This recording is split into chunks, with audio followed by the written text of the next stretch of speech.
Hello बच्चों, let us read this question. This question says define polymerization. Discuss the polymerization reaction of alkene. So इस question में कहा गया है कि हमें पॉलीमराइजेशन रिएक्शन को डिफाइन करना है एंड देन हमें अल्कीन्स की पॉलीमराइजेशन रिएक्शन के बारे में बात करनी है. सो इस क्वेश्चन को सॉल्व करने के लिए जो की कॉन्सेप्ट रिक्वायर्ड है हमारे पास वो यहाँ पे कॉन्सेप्ट ऑफ पॉलीमराइजेशन रिएक्शन.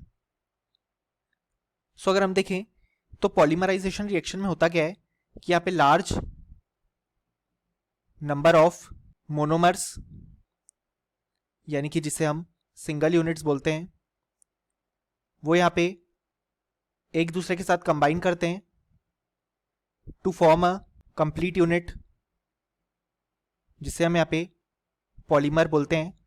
और ये पॉलीमर बेसिकली होता क्या है, लॉन्ग चेन ऑफ मोनोमर होता है जो कि एक दूसरे के साथ कंबाइन करते हैं और इसी रिएक्शन को हम यहाँ पे पॉलीमराइजेशन रिएक्शन के नाम से जानते हैं. अब यहाँ पे अगर हम अल्कीन की पॉलीमराइजेशन रिएक्शन को डिस्कस करें तो हम देख सकते हैं यहाँ पे जैसे फॉर एग्जांपल यहाँ पे बहुत सारे इथीन के मॉलिक्यूल्स यानी कि बेसिकली यहाँ पे ethene as a monomer present है.